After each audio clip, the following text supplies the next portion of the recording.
Marcus Washington stared in disbelief at the blood trickling down his hand as the entire plane fell silent. Just seconds earlier, flight attendant Karen Whitfield had violently shoved him against the metal compartment, hissing, "Your kind belongs in the back," when he tried to return to his first-class seat. His military ID clutched in his trembling hand, Marcus reached for his phone. One call to his Pentagon superior would ground this entire aircraft, but he never imagined the devastating chain reaction that single call would trigger. What happens when a decorated veteran stands up against discrimination at 40,000 feet? Before we begin this shocking story, let us know where you're watching from. And if you believe in justice for all, hit that like and subscribe button to stay updated on more powerful true stories. Colonel Marcus Washington was no ordinary passenger. At 43 years old, his 2 decades of military service had earned him a chest full of medals, including the Purple Heart and Bronze Star from multiple tours across Afghanistan and Iraq. Today should have been like any other first-class flight, except this one was taking him to Atlanta to bury his mother. The crisp lines of his dress uniform did little to hide the weight of grief on his shoulders as he approached the gate at Reagan National. "Next passenger," called the gate agent without looking up. When Marcus stepped forward, she finally raised her eyes. "Sorry, sir. We're boarding first class right now. Economy will begin boarding in about 20 minutes. "I'm flying first class," Marcus replied politely, sliding his boarding pass across the counter. The gate agent squinted at the ticket, then at Marcus before reluctantly scanning it.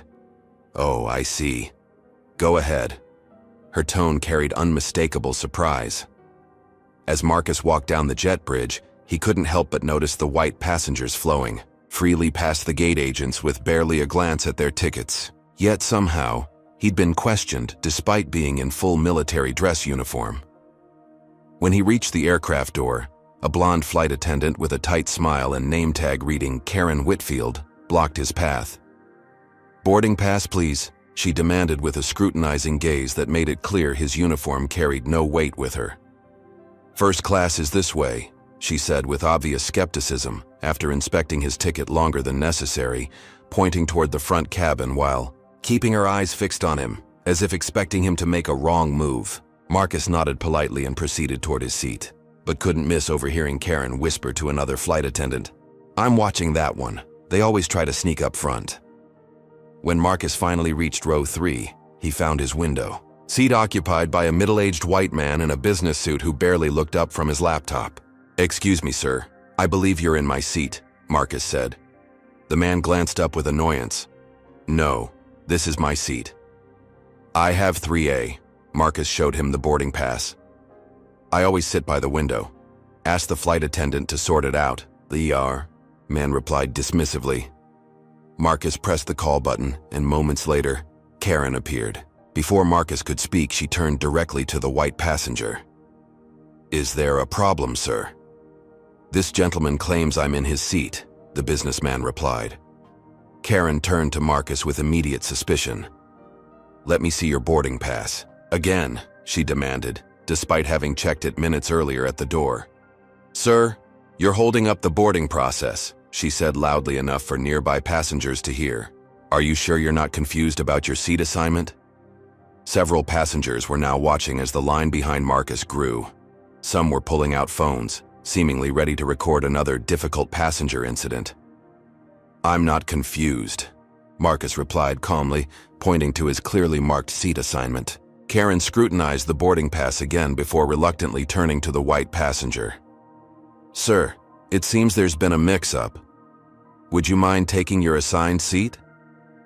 The businessman sighed dramatically before gathering his things, muttering under his breath about accommodations and the way things are going these days.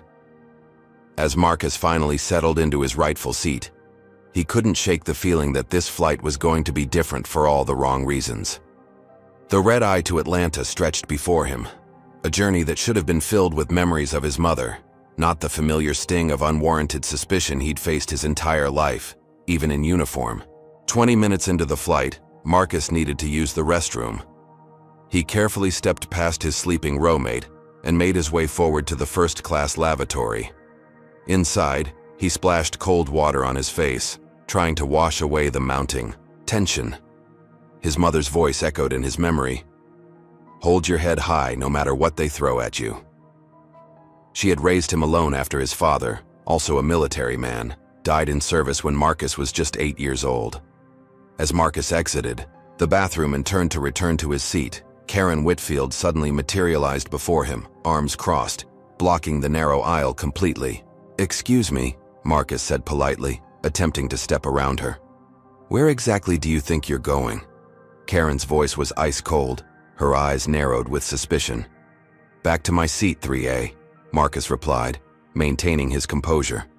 "I need to see some identification," she demanded, loud enough for nearby passengers to turn and stare. "Ma'am, I was just in my seat 5 minutes ago, and you've already checked my boarding pass twice," Marcus explained calmly. "You people always cause problems," Karen hissed, stepping closer. First-class passengers have been complaining about feeling uncomfortable.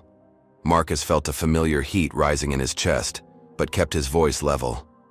"What exactly do you mean? By you people?" "You know exactly what I mean," Karen spat back.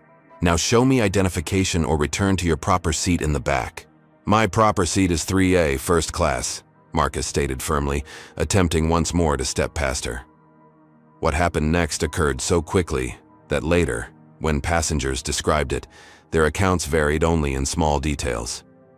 Karen Whitfield planted both hands on Colonel Washington's chest and violently shoved him backward. Marcus, caught off guard, stumbled against a metal fixture protruding from the galley wall. A sharp edge sliced into his hand while the impact shattered the crystal face of his father's vintage Omega watch, a family heirloom he'd worn through 3 combat tours. The collective gasp from witnessing passengers filled the cabin as a trickle of blood ran down Marcus's wrist, staining his immaculate uniform cuff. Smartphone cameras emerged from seat pockets throughout first class, their lenses capturing the moment a decorated military officer stood bleeding while a flight attendant screamed for security. "He assaulted me!" Karen shrieked into her radio. "Security to the front cabin immediately! I have a threatening passenger!" Marcus stood perfectly still, his military training kicking in as he controlled his breathing and assessed the situation. 2 decades of combat had taught him that even the strongest emotional response must be channeled productively. He reached slowly into his breast pocket and retrieved a handkerchief to wrap around his bleeding hand. "I did not touch this woman," he stated clearly for the benefit of the recording phones. "She pushed me into that metal fixture without provocation." Within minutes, 2 airline security officers rushed onto the plane, immediately positioning themselves on either side of Marcus as though he were the aggressor. "Sir, we need you to come with us," the taller officer demanded, reaching for Marcus's arm. "Before anyone touches me again," Marcus replied with quiet dignity. "I suggest you look at the footage these passengers have recorded." The security officers hesitated, suddenly aware of the dozen phones pointed in their direction. One passenger, a young woman in row 2, spoke up. "I recorded the whole thing. She pushed him for no reason and he's bleeding." The taller security officer turned to Karen, whose face had transformed from righteous indignation to uncertainty. "He was being aggressive," she insisted, though her voice had lost its conviction. Marcus slowly reached into his other pocket and produced his military ID. "Colonel Marcus Washington, United States Army, 22 years of service. I've been checking flight procedures, and I believe what just happened constitutes assault, discriminatory treatment, and a violation of federal aviation regulations." The security officer's demeanor changed instantly. The shorter one, apparently recognizing the rank, straightened his posture almost involuntarily. "Sir, I apologize for the confusion. Perhaps we can resolve this situation." But the damage had been done. Marcus Washington had been publicly humiliated, physically assaulted, and racially profiled while wearing the uniform he'd nearly died in multiple times defending his country. Have you ever witnessed discrimination happen right before your eyes? Would you have spoken up if you saw what these passengers saw? Comment number 1 if you believe Karen's actions were clearly motivated by racial bias, or number 2 if you think there might be more to the story. Hit that like button if you admire Marcus's incredible self-control in such a degrading situation, and subscribe now to hear what happened when this decorated veteran decided enough was enough. What could one phone call possibly accomplish against a major airline? Stay tuned to find out how Marcus Washington's next move would ground an entire aircraft and launch a national conversation about respect, service, and equality in America. The cabin hummed with tension as Colonel Washington, still standing in the aisle with security officers flanking him, made a decision. He pulled out his phone, ignoring Karen Whitfield's immediate protest. "Sir, all mobile devices must remain in airplane mode during flight," she said, desperation creeping into her voice as she realized the situation was spiraling beyond her control. "I'm aware of the regulations," Marcus replied calmly, his eyes never leaving hers as he pressed a number on speed dial. "I'm also aware of the exceptions for emergency situations, which this has become." The phone connected almost immediately. "Lieutenant General Harrison," answered a deep voice that carried the unmistakable tone of command. "James, it's Marcus," he said, his voice steady despite the blood still seeping through the handkerchief wrapped around his hand. "I need your assistance." Lieutenant General James Harrison wasn't just Marcus's superior at the Pentagon. He was the man whose son had died in Marcus's arms during a rescue operation in Kandahar 7 years earlier. The bond between them ran deeper than rank or protocol could measure. Marcus explained the situation with military precision, omitting emotional details but ensuring Harrison understood the severity of what had transpired. Throughout the call, Karen shifted nervously, her earlier confidence evaporating as she realized who Marcus was speaking with. "Stay where you are," Harrison instructed.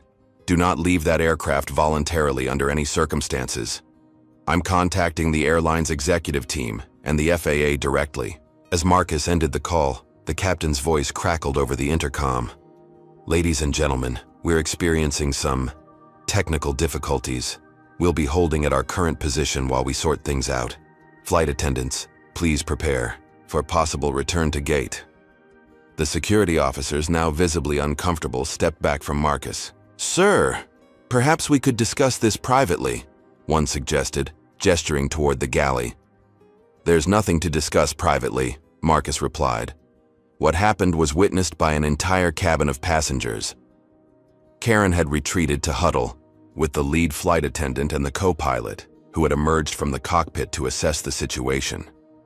Their whispered conversation was punctuated by nervous glances in Marcus's direction. 20 minutes later, the aircraft began a gentle, banking turn. "Ladies and gentlemen," the captain announced, "due to an onboard situation, we've been instructed to return to Reagan National. We apologize for the inconvenience." As the plane taxied back to the terminal, 3 individuals in airline management attire boarded before any passengers could deplane. They quickly pulled Karen and Marcus aside into separate areas for conversation. "Colonel Washington," began a woman with a corporate name badge identifying her as Regional Director of Customer Experience. "We want to express our deepest regrets for this unfortunate misunderstanding." She slid a folder across the galley counter toward him. "Inside you'll find vouchers for 10 first-class tickets, a year of premium status, and our most sincere apologies. We're prepared to resolve this situation immediately and get everyone back on their journey." Marcus didn't touch the folder. "This wasn't a misunderstanding," he stated. "This was a clear case of racial discrimination and assault by your employee, witnessed by dozens of passengers." The woman's professional smile tightened. "Colonel, pursuing this matter formally would make things difficult for everyone involved. The delay, the investigations, the media attention, none of us want that, especially with your mother's funeral arrangements pending." Marcus felt a cold stillness settle over him, the same clarity he'd experienced in combat when critical decisions needed to be made in split seconds. Without a word, he reached into his pocket and placed his phone on the counter between them. The voice recorder app was running. "I believe you were about to threaten me with consequences for reporting racial discrimination," he said quietly. "Please continue. I want to make sure I understand the airline's official position." The color drained from the woman's face. "That's not, I wasn't, the vouchers are simply..." Behind them, the captain appeared. "We've been instructed by company headquarters to deplane all passengers immediately. This aircraft is officially grounded pending an investigation." As passengers began gathering their belongings amid confused murmurs, Marcus Washington stood tall in his uniform, already knowing that what had begun as a personal humiliation was about to become something much larger than himself. By the time Colonel Washington reached the terminal, escorted by airline representatives who maintained a careful distance, the first video had already been uploaded. A passenger from row 4 had captured the entire incident on her phone and posted it with the caption, "Black Army Colonel assaulted by racist flight attendant on Flight 1382 today. He's literally bleeding. Justice for Marcus. Flying while black." Within an hour, 3 more angles of the confrontation appeared online. By dinner time, cable news networks were running the footage on a continuous loop, each showing Karen Whitfield clearly shoving a uniformed military officer and his stunned, dignified response. Marcus's phone began lighting up with notifications and calls from unknown numbers. Journalists had somehow obtained his contact information and were desperate for comments.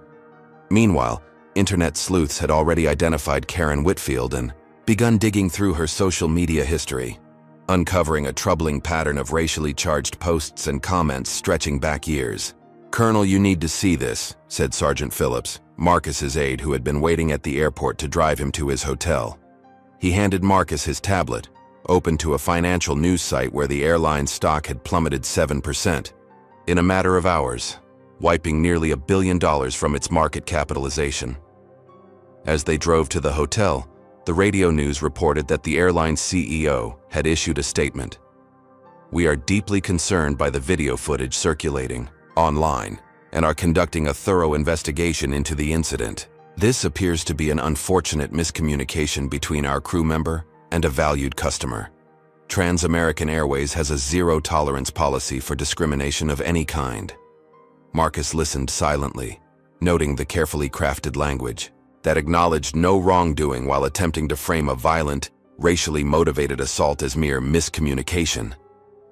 At the hotel, Marcus finally had a moment alone to call his sister Danielle, who was already in Atlanta making funeral arrangements for their mother.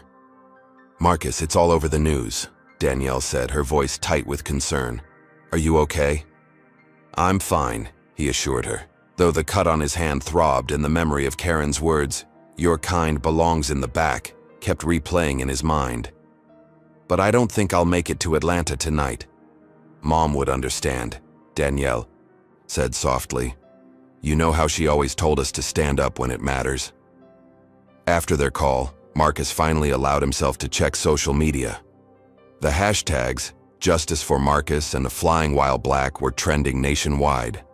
His military record and decorations had been made public, creating a wave of support from veterans groups and civil rights organizations alike. But there was another narrative emerging as well.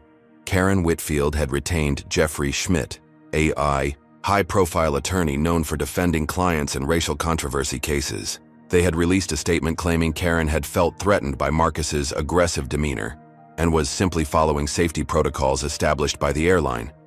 Several conservative commentators had already begun questioning why Marcus had escalated the situation by making a privileged call to high-ranking military officials instead of following standard complaint procedures. By morning, the story had reached international news.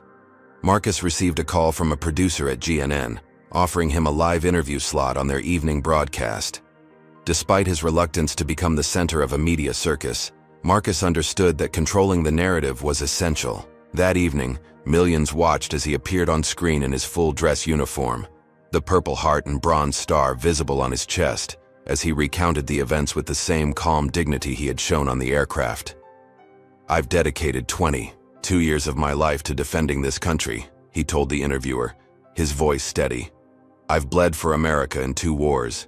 And yet, wearing this uniform, I was treated like a criminal for simply trying to return to the seat I had paid for." When asked what justice would look like for him, Marcus responded, "This isn't about me.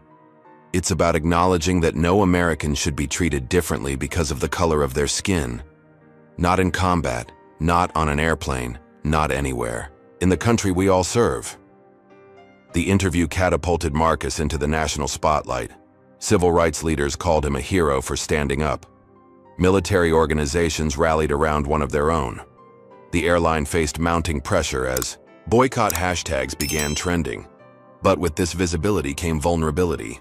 The funeral service for Marcus's mother, originally planned as a small family gathering, now required police presence to keep media and onlookers at a respectful distance. Marcus had to postpone his arrival in Atlanta, missing the chance to help his sister with final arrangements, a fact that cut him more deeply than Karen's physical assault ever could. As he finally lay down to sleep in his hotel room, surrounded by the constant ping of notifications and the muted sound of his name being discussed on 24-hour news channels, Colonel Marcus Washington closed his eyes and wondered if making that call had been worth the storm it unleashed. The morning after his television interview, Marcus woke to a breaking news alert on his phone. The headline turned his blood cold. Colonel Washington's mental health history raises questions about airline incident.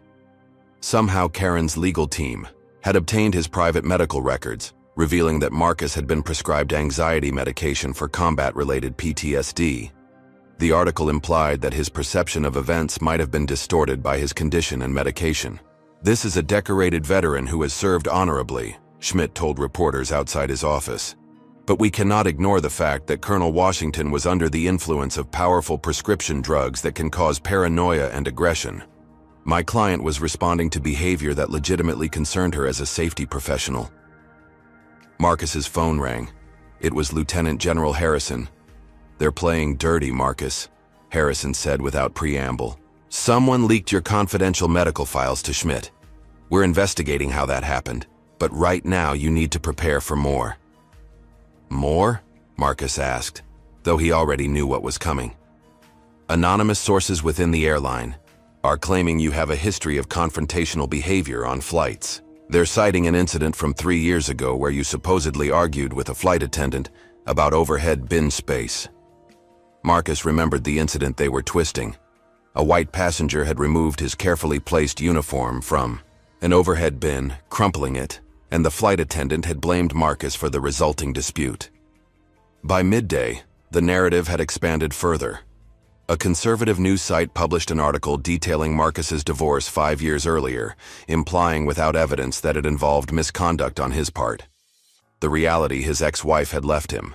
During his third deployment, unable to cope with the stress of military life, was nowhere in their reporting. That evening, Karen Whitfield appeared on the highest-rated cable talk show, seated beside her attorney. She looked nothing like the aggressive woman from the airplane. Her voice quavered as she described feeling terrified when Marcus aggressively approached her. "I've served passengers of all backgrounds for 27 years, she said, dabbing at her eyes with a tissue. "To be labeled a racist and have my career destroyed by cancel culture when I was just doing my job, it's devastating." The host nodded sympathetically. "And now you're receiving death threats?" "My children are afraid to go to school," Karen said, though Marcus knew from the background research his legal team had conducted that her only child was a 30-year-old son living in Europe.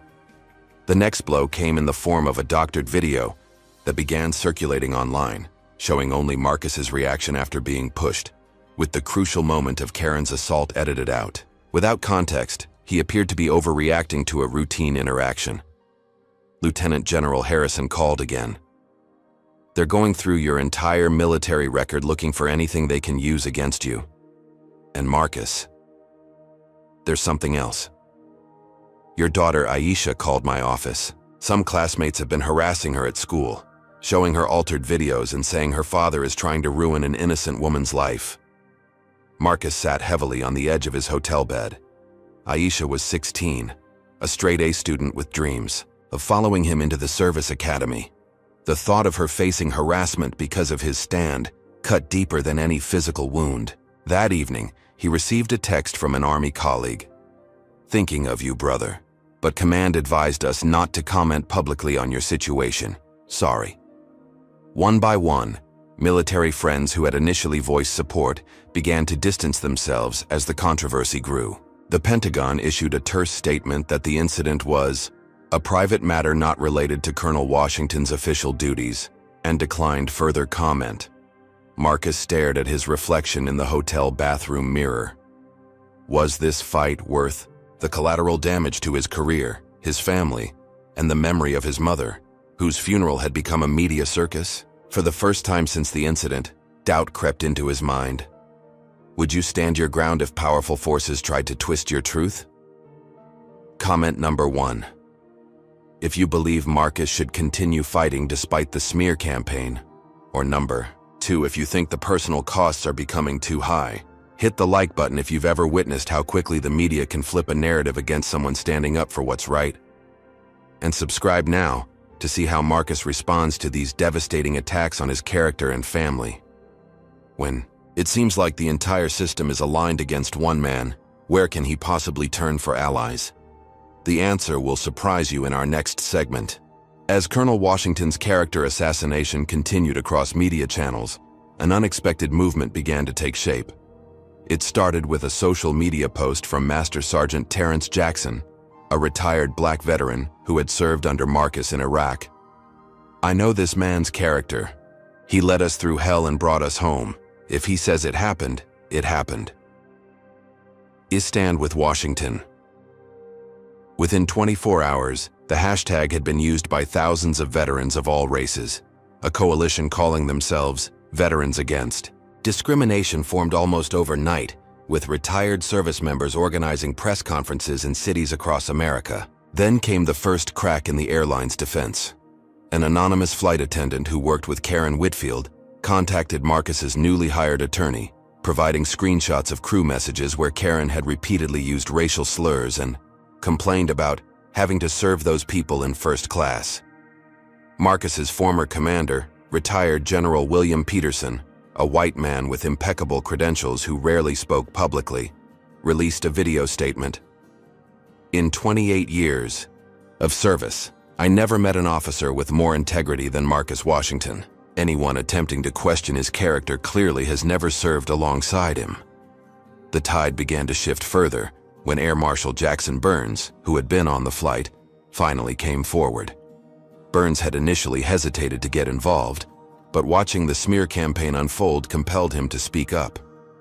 I was seated in first class monitoring the flight, as is standard procedure, Burns stated in an affidavit. I witnessed Ms. Whitfield treat Colonel Washington with contempt from the moment he boarded, despite his military uniform and proper ticket. The assault occurred exactly as the colonel has described it. I am coming forward now because I cannot allow this distortion of truth to continue. Security camera footage from the gate area emerged, clearly showing Karen's different treatment of white passengers versus passengers of color during boarding. Several former passengers came forward with stories of similar treatment by Karen on other flights, establishing a pattern of behavior that could not be explained away as a single misunderstanding. The airline's carefully constructed narrative began to unravel further when employees, disgusted by the company's handling of the situation, leaked internal emails showing that management had received multiple complaints about Karen's behavior toward minority passengers over the years, but had taken no action. In a stunning development, Captain Richard Stevens, who had piloted the flight in question, broke ranks with the airline. I've worked for Transamerican for 18 years, he told a morning news program. What I saw in the aftermath of that incident was a company more concerned with protecting itself than addressing a clear case of misconduct. Colonel Washington's account is accurate, and I cannot in good conscience remain silent. The airline, seeing the tide of public opinion turning, announced an internal investigation, but it was too little, too late. Senator Eleanor Washington, no relation to Marcus, chair of the Transportation Committee, called for congressional hearings on discrimination in the airline industry. What happened to Colonel Washington is not an isolated incident, the senator stated during a press conference. It is emblematic of a pattern of discrimination that many Americans face daily in our transportation systems. It's time for accountability. With each new ally and piece of evidence, Marcus found his resolve strengthening. The doubts that had plagued him began to recede. This wasn't just about one incident on one flight anymore. It had become about something much larger. Accountability for a system that too often treated people differently based on the color of their skin, regardless of their service or contributions to the country. As Marcus prepared for a meeting with Senator Washington's staff, he received an unexpected call from a number he didn't recognize. "Colonel Washington," said an unfamiliar voice. "My name is Elijah Montgomery. I'm a civil rights attorney, and I believe you have a case that could set an important precedent for transportation discrimination. I'd like to offer my services pro bono." Montgomery wasn't just any attorney. He had successfully argued multiple landmark civil rights cases before the Supreme Court. His involvement would send a clear message that this case had implications far beyond one flight attendant and one passenger. "Why would you take this on without a fee?" Marcus asked, naturally, suspicious after days of attacks and hidden agendas. "Because 20 years ago, I was that black man being told I didn't belong in first class," Montgomery replied. "But I didn't have a Pentagon general on speed dial. Most people don't. Your case can help all of them." For the first time in days, Marcus felt the weight on his shoulders lighten slightly. He wasn't fighting alone anymore. With Elijah Montgomery leading his legal team, Colonel Washington filed a discrimination lawsuit against Trans-American Airways and Karen Whitfield personally. The complaint detailed not only the assault, but the pattern of discrimination preceding it and the coordinated attempt to discredit him afterward. The airline's response was swift. Their legal department reached out within hours, offering a 7-figure settlement with strict non-disclosure requirements. The sum was substantial enough to secure Aisha's college education and then some, but the conditions were clear. Marcus would have to drop all claims, issue a joint statement with the airline about misunderstandings, and never speak publicly about the incident again. "That's their first offer," Montgomery explained during a strategy session in his downtown office. "It tells us they're scared, very scared." "I don't want their money," Marcus replied, looking at the settlement figures. "I want accountability and real change." "Then we push back," Montgomery said with a smile that suggested he'd been hoping for exactly that response. "We demand policy changes, transparent reporting of discrimination complaints, and mandatory training for all staff, not just carefully worded apologies and hush money." As news of the lawsuit broke, the airline executives panicked. Marcus wasn't the only one pursuing legal action anymore.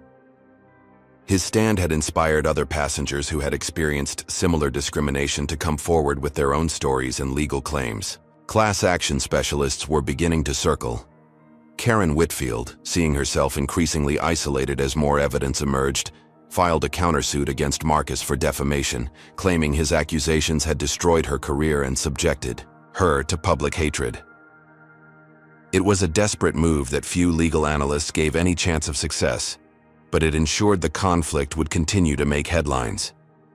Trans-American Airways attempted to distance itself from Karen, while still avoiding admission of any systemic issues. Their public statements carefully acknowledged concerns about the incident, while emphasizing their long-standing commitment to diversity and inclusion. Behind closed doors, however, the situation was far more dire. Insurance underwriters were refusing to cover the potential damages, citing the airline's failure to address previous complaints about Karen as negligence. Board members were demanding answers about how the situation had been allowed to escalate so dramatically. For Marcus, the legal battle brought mounting pressure.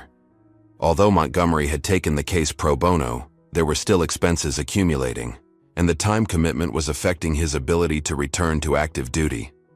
The Army had placed him on administrative leave, pending resolution of personal matters, a bureaucratic limbo that threatened his career advancement.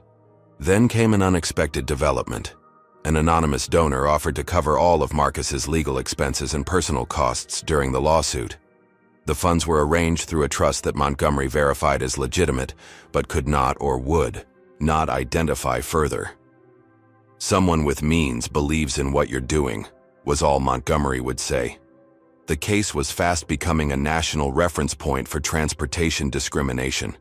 Legal scholars wrote analyses of its potential impact. Civil rights organizations filed amicus briefs supporting Marcus's claims.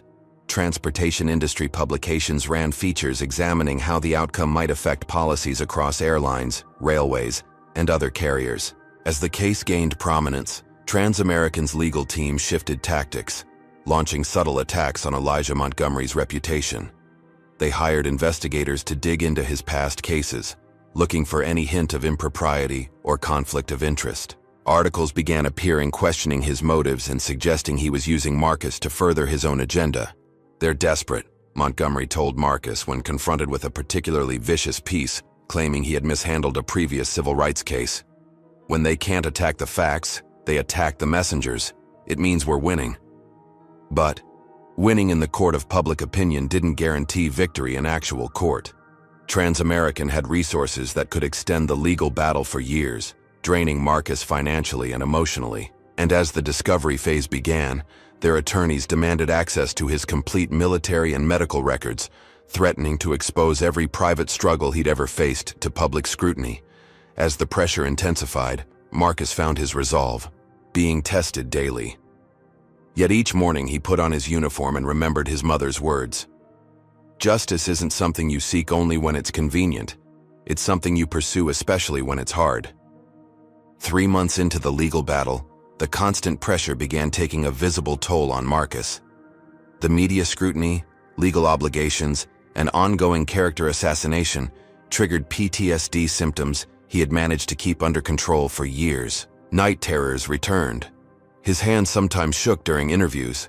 Each attack required more energy to withstand, energy he increasingly didn't have. The breaking point came on an ordinary Tuesday. Aisha called, her voice tight with controlled emotion. "Dad, Princeton rejected my application." "That doesn't make sense," Marcus replied, instantly alert. "Your grades, your extracurriculars, your essays, I reviewed them myself.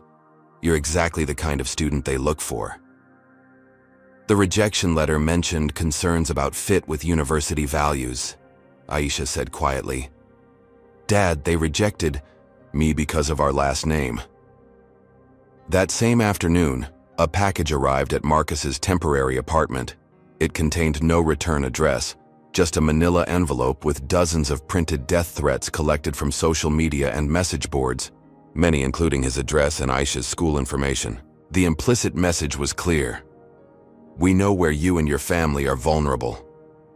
Marcus immediately contacted law enforcement, but their response was frustratingly routine. They took a report and promised to increase patrols, but had limited resources to offer actual protection. That evening, Karen Whitfield gave another emotional interview, this time tearfully explaining how she had been made a scapegoat for the airline's corporate policies. "They told us to be vigilant about certain passengers," she claimed, carefully avoiding specific racial terms while letting viewers draw their own conclusions. "Now, they're sacrificing me to protect themselves." Her performance was masterful, painting herself as a victim of corporate greed rather than an instigator of racial hatred. Overnight, hashtags supporting Karen began trending, and a crowdfunding campaign for her legal defense raised over $100,000 in 24 hours.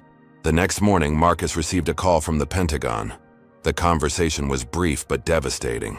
"Colonel, your promotion to Brigadier General has been delayed for administrative review," said a voice he barely recognized as belonging to a man he'd once considered a friend. "Nothing personal, you understand. Just procedure given the current circumstances." The promotion had been all but guaranteed before the incident, a recognition of his exemplary service record and leadership abilities. Now it was being held hostage to force his compliance and silence. Later that week, as Marcus finally traveled to Atlanta for a delayed memorial service for his mother, he found the cemetery surrounded by media vans and photographers. What should have been a private moment of grief had become a spectacle. Some reporters even shouted questions as he stood by his mother's grave. When he returned to his hotel room that night, Marcus found an email from a senior Army official. The message was carefully worded, but clear. The Army was suggesting he consider the broader implications of his continued pursuit of the case and perhaps find a resolution that allows all parties to move forward. In other words, let it go. For the good of the service, for the good of your career. Sitting alone in the dark hotel room, Marcus felt the weight of it all finally becoming too much to bear. The lawsuit was draining him financially despite the anonymous donor. Aisha was suffering. His military career, the center of his identity for over 20 years, was being systematically dismantled. And for what? A principle? Justice that might never come. He pulled out his phone and scrolled to Elijah Montgomery's number, his finger hovering over the call button. One conversation could end this. He could accept the settlement, sign the NDA, and try to rebuild some semblance of his former life.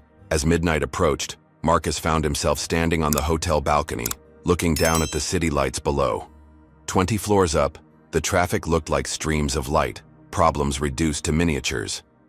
How easy it would be to make everything. Stop the pressure, the pain, the constant fight. One moment of surrender to gravity, and it would all be over. His phone buzzed with a text message. Marcus almost didn't check it, but some lingering instinct made him look at the screen. It was from a number he didn't recognize. Colonel Washington, you don't know me, but I'm a black veteran too. Saw what you're going through. Been there myself 2 years ago. Almost didn't make it. Please call the number below if you're in a dark place tonight. We stand watch together, sir. No man left behind. Marcus stared at the message, then at the city below, then back at the phone. With trembling fingers, he dialed the number. Have you ever reached a breaking point where giving up seemed like the only option? Comment number 1 if you faced a moment when standing up for what's right felt like it was costing too much. Or number 2 if you've been the person reaching out to someone in crisis. Hit that like button if you believe even our strongest heroes need support sometimes. And subscribe to find out if this mystery caller might be the lifeline Marcus desperately needs. When you've lost everything fighting for justice, is there any way back from the edge? The surprising revelation coming next will change everything about this case. The voice on the other end of the phone belonged to Sergeant Major Raymond Wilson, a 25-year Army veteran who had faced his own discrimination battle against the same airline 2 years earlier. Their conversation lasted until dawn, with Wilson sharing his own journey through darkness and eventually back to purpose. As the sun rose over Atlanta, Marcus made a decision to keep fighting, not just for himself, but for everyone who lacked the platform he had. What neither man knew was that at that exact moment, a young IT specialist named Darius Chen was working late in Trans-American Airways headquarters, troubled by what he had witnessed over the past months. As a system administrator with high-level access, Darius had been instructed to securely archive certain communications related to the Washington case. Instead, he had been quietly copying them. The next morning, Marcus received an encrypted email from an anonymous address containing dozens of internal communications between airline executives. The sender identified himself only as someone who can't sleep at night anymore. The documents were explosive. Email chains showed airline AA executives discussing how to handle the minority situation. Months before the incident with Marcus, one executive had written, "These first-class race complaints are increasing. Need better training on how to discourage without creating liability." Another email thread revealed systematic instructions to flight attendants about passenger profiling that clearly targeted non-white travelers for additional scrutiny, particularly in premium cabins. Most damaging of all was Karen Whitfield's personnel file, showing 5 previous incidents of passenger complaints about racial bias that had been systematically buried by management. In one case, she had been briefly suspended but then reinstated after what was described as sensitivity counseling, that, according to attached documents, consisted of a 1-hour online course. There were memos detailing the airline's superficial diversity training program that had never been fully implemented beyond press releases announcing its creation. One internal presentation explicitly stated that the program was designed to create positive PR while minimizing operational changes. The leak also included videos from staff training sessions where Karen had been recorded making explicitly racist comments during role-playing exercises, followed by a trainer's notes indicating needs additional coaching on appropriate language, yet she had been kept in her customer-facing role. Marcus immediately forwarded everything to Elijah Montgomery, who assembled an emergency team to authenticate the documents. By midnight, they had verified the communications through digital signatures and metadata analysis. "This changes everything," Montgomery told Marcus by secure video call. "They can't claim this was an isolated incident or blame it all on Karen. These documents prove systemic discrimination as official policy." While Montgomery's team worked to properly introduce the evidence into legal proceedings, another bombshell dropped. Financial journalists discovered that the airline had settled at least 7 previous discrimination cases with strict NDAs, effectively buying the silence of victims while continuing the same practices. the Federal Aviation Administration launched a formal investigation into the airline's compliance with anti-discrimination regulations. Department of Transportation officials began reviewing whether Transamerican had violated federal requirements in their handling of previous complaints. The most damning revelation came when forensic accountants hired by Montgomery's team discovered evidence that Transamerican's legal department had deliberately destroyed documents after Marcus's incident, attempting to hide the pattern of discrimination. This potential obstruction of justice caught the attention of the Department of Justice, which opened its own investigation. Karen Whitfield's attorney withdrew from her case, citing irreconcilable differences regarding case strategy, a professional way of saying he could no longer defend her against the overwhelming evidence. Her countersuit against Marcus was dismissed by the court for lack of merit. As these revelations cascaded through media outlets, Marcus received another unexpected call. Lieutenant General Harrison's voice was grim, but satisfied. The Pentagon. Investigation into your leaked medical records is complete. We traced it to a civilian contractor working for the airline's legal team. They're being charged under federal privacy laws. And Marcus, your promotion to Brigadier General has been reinstated, effective immediately. For the first time since that day on the plane, Marcus felt the weight on his shoulders beginning to lift. The truth was finally emerging. And with it, the possibility of real change not just for him, but for everyone who had ever faced similar discrimination. The congressional hearing room was packed to capacity. News cameras lined the back wall, their lenses focused on the long table where Colonel, now Brigadier General Marcus Washington, sat in his full-dress uniform, medals reflecting the harsh lighting. Senator Eleanor Washington gavelled the Transportation Committee hearing to order. Today, we examine not just one incident, but a pattern of discrimination in our nation's transportation systems, she announced. Our first witness is Brigadier General Marcus Washington. Marcus approached the microphone with the same composure he had shown throughout the ordeal. For nearly an hour, he recounted not only what had happened on the plane, but the subsequent campaign to discredit him and the systemic issues revealed by the leaked documents. This was never about one flight attendant or one airline, he concluded. This is about whether we truly believe in equal treatment under law for all Americans, regardless of race, in every aspect of public life, including travel. Karen Whitfield had been subpoenaed but refused to appear in person, instead sending a written statement through her new attorney that still portrayed her as a victim of corporate policy while expressing regret for any misunderstanding. Her absence spoke volumes. When Transamerican Airways CEO Richard Dalton took the seat opposite Marcus, the contrast could not have been more stark. Where Marcus sat tall and spoke with clarity, Dalton hunched defensively, his prepared statement full of corporate jargon and careful evasions. While we acknowledge that certain interactions did not meet our company standards, Dalton testified, Transamerican Airways categorically denies any systematic discrimination in our policies or training. Senator Washington leaned forward. Mr. Dalton, are you testifying under oath that your company does not engage in passenger profiling based on race?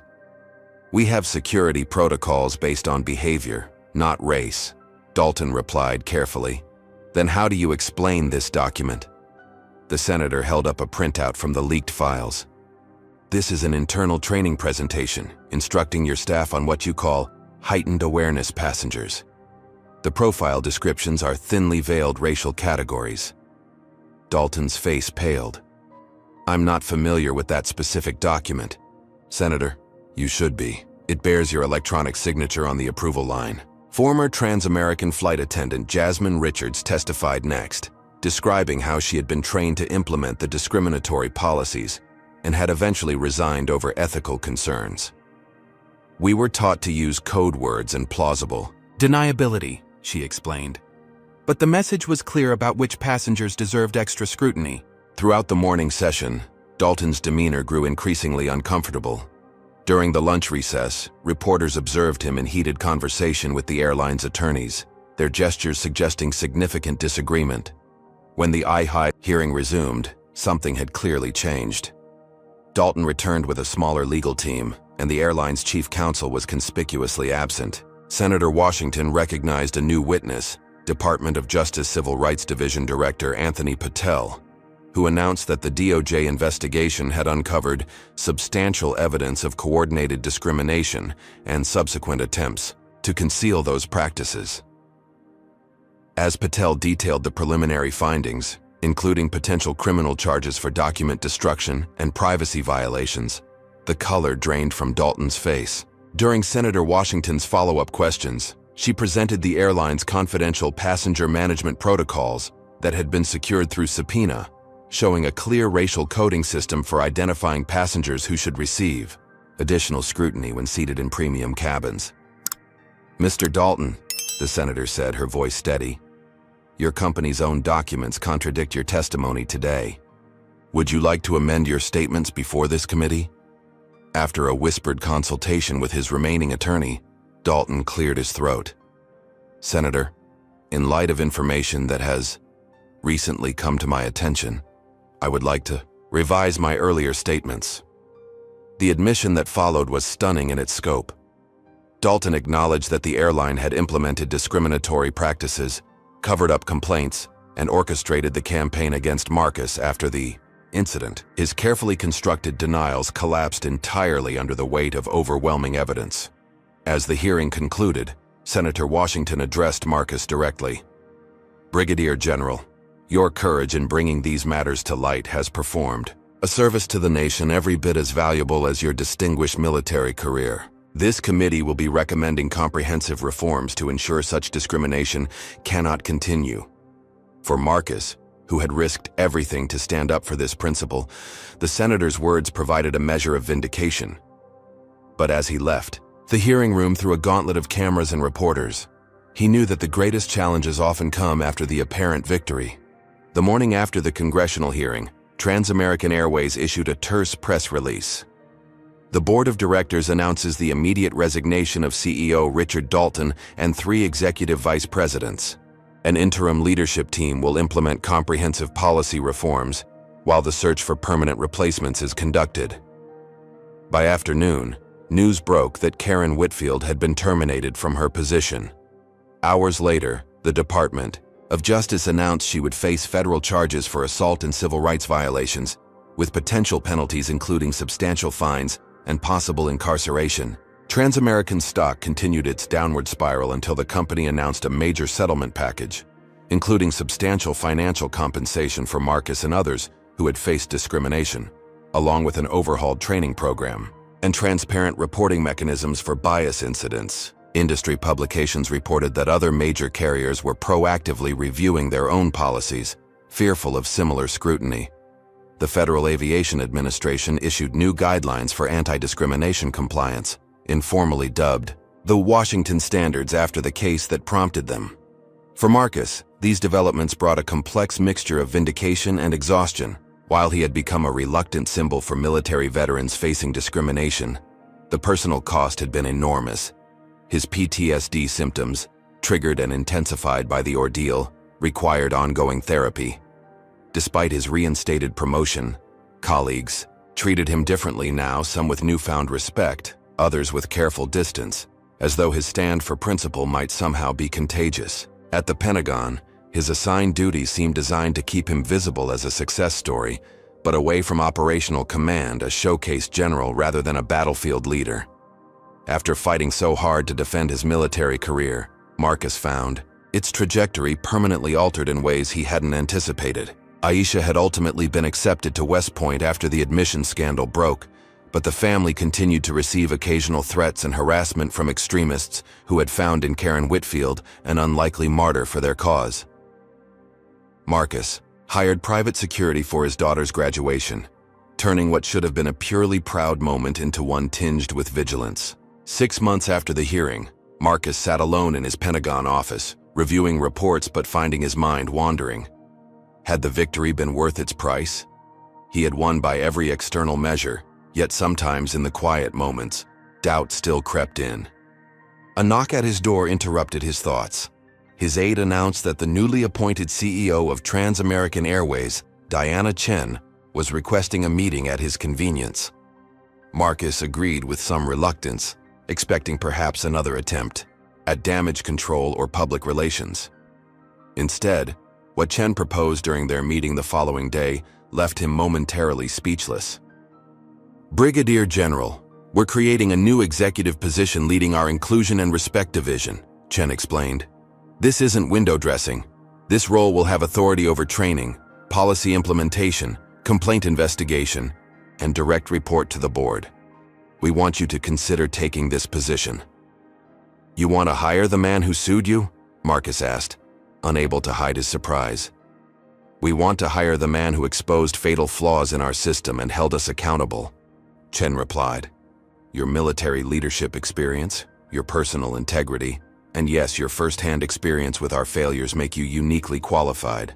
We need transformation, not just damage control." Marcus's initial instinct was to refuse outright. But as Chen detailed the scope of authority the position would carry, including veto power over any policy that could enable discrimination, he found himself considering the possibility. From this position, he could implement changes that would affect millions of travelers, ensuring others wouldn't face what he had endured. After 2 weeks of careful consideration and discussions with both military advisors and his family, Marcus made his decision.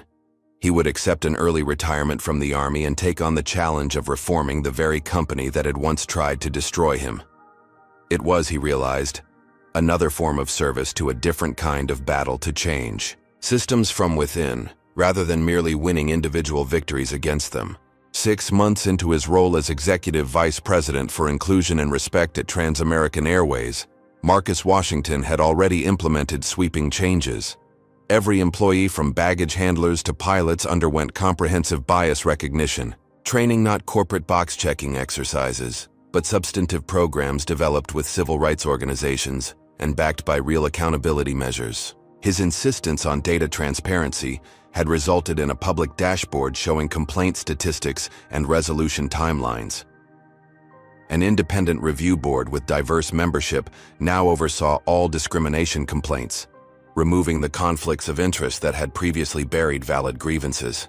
Most significantly, Marcus had established an industry-first Fair Skies initiative that invited external civil rights observers to conduct random, anonymous audits of passenger treatment across demographics.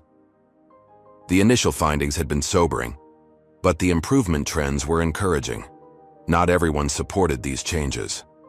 A vocal minority of employees resisted what they characterized as political correctness gone mad. Some executives still attempted to circumvent the new policies. But with the board's backing and Chen's unwavering support, Marcus pushed forward, knowing that meaningful change never comes without resistance. On a crisp autumn morning, Marcus received an unexpected message. Karen Whitfield, now awaiting trial on federal charges, had requested a meeting. His immediate response was refusal. Why revisit that trauma? But after reflection, he recognized that his own healing might remain incomplete without this conversation. They met at a neutral location, a private room in a downtown mediation center. Karen looked markedly different from the confident flight attendant or the tearful victim she had portrayed on television, smaller somehow, and genuinely aged by stress. Security protocols meant they were never alone together, but the mediators maintained a respectful distance. "I didn't ask you here for forgiveness," Karen began after an uncomfortable silence. "I don't expect that, and I'm not sure I deserve it." What followed was not an excuse but an explanation. Karen described growing up in a household where racial prejudice was taught as truth, reinforced by a community that valued homogeneity above all. She detailed how those early teachings had hardened into biases that she had never properly examined until they cost her everything. "I believed I was just doing my job, following protocols," she admitted. "It took losing everything to make me question why I saw certain passengers as inherent threats."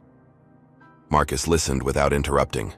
He recognized the courage it took to acknowledge such deeply rooted failings, even while maintaining a clear view of the harm those failings had caused. "I can't offer forgiveness on behalf of everyone you've mistreated over the years," Marcus finally said.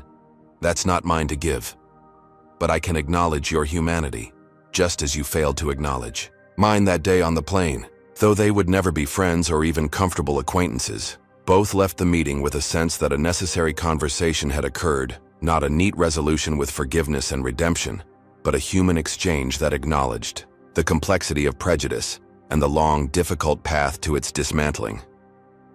Using his portion of the settlement money, Marcus established the Washington Foundation, supporting veterans facing discrimination while also funding educational programs to help young people recognize and challenge bias in their communities. The foundation's first initiative provided legal assistance to veterans without the connections or platform Marcus had leveraged in his own battle. On Capitol Hill, the Transportation Equality Act, informally known as the Washington Act, established new federal standards for non-discrimination in all forms of public transportation. Senator Eleanor Washington, who had championed the legislation, invited Marcus to stand beside her at the signing ceremony. 1 year to the day after the original incident, Marcus found himself boarding a trans-American flight from Washington to Atlanta. It was a deliberate choice this time, not for his mother's funeral, but to visit her grave properly, without media cameras or public scrutiny. As he approached the gate, he noticed the diverse team working the flight. The gate agent, a young black woman, checked his boarding pass with professional courtesy. The flight attendant greeting passengers at the door, a middle-aged Hispanic man, welcomed him by name and rank, the respect evident but not performative. Taking his seat in first class, Marcus felt no eyes questioning his presence, no subtle indications that he didn't belong. It wasn't special treatment. The other passengers of various backgrounds received the same dignified service. This was simply how air travel should always have been: respectful, professional, and blind to irrelevant differences. As the plane reached cruising altitude, Marcus's phone buzzed with a message from Aisha. Attached was her official acceptance letter to the Air Force Academy, along with her selection for a prestigious leadership program. "They said my personal statement about what happened to you was the most compelling they'd read in years," she wrote. "Your fight opened doors, Dad, not just for me." Looking out at the clouds below, Marcus finally allowed himself to fully feel what he had been too busy to process. A sense of closure, not perfect or complete, but substantial enough to build upon. The incident that had nearly destroyed his career, threatened his family, and pushed him to the edge of despair had ultimately led to tangible changes that would benefit countless others. He thought about his mother, who had always taught him that standing up for principle wasn't measured by immediate victory, but by the ripples created over time. As the plane continued toward Atlanta, Brigadier General Marcus Washington closed his eyes and finally allowed himself to grieve properly for her and to feel, however tentatively, a sense of pride in the legacy his stand had created. The transformation wasn't complete, it never would be, as long as human prejudice existed. But systems could be changed, accountability established, and expectations raised. Sometimes, all it took was one person refusing to accept what had always been tolerated, making one call that others couldn't or wouldn't make, and withstanding the storm that followed. The story of Brigadier General Marcus Washington reveals profound truths about courage, systemic change, and the price of standing up for justice. His journey teaches us that true transformation often begins with a single act of principled resistance. While institutions may initially close ranks to protect themselves, the truth, when persistently pursued, has the power to create lasting change. This narrative highlights how discrimination operates not just through individual bias, but through systematic policies that enable and protect such behavior. Marcus's fight shows that dismantling these systems requires evidence, allies, and unwavering determination despite overwhelming personal costs. The story also illuminates the cruel irony faced by those who challenge discrimination. They often suffer additional harm through character assassination, professional retaliation, and personal attacks. Yet it demonstrates that building coalitions across racial and professional lines can create unstoppable momentum for justice. Perhaps most importantly, Marcus's journey reveals that real change requires both accountability for past wrongs and structural reforms to prevent future harm. His decision to work within the transformed system rather than simply winning his individual battle represents the hardest and most necessary form of courage, the willingness to engage in the long, unglamorous work of institutional change. The transformation wasn't complete. It never could be as long as human prejudice exists. But systems can be changed, accountability established, and expectations raised. Sometimes all it takes is one person refusing to accept what has always been tolerated, making one call that others couldn't or wouldn't make, and withstanding the storm that follows. What would you do if faced with discrimination like Marcus? Experienced? Would you have the courage to stand your ground even when powerful forces aligned against you? Comment below with a time you witnessed or experienced discrimination and how you responded. If this story resonated with you, hit that like button to help others find this important message. Subscribe to our channel for more powerful true stories that expose injustice and celebrate those brave enough to fight it. Share this video with someone who needs to understand the real human cost of racism and the difference one principled stand can make. Thank you for joining us on this journey toward understanding injustice. Remember, lasting change begins with ordinary people making extraordinary choices in difficult moments.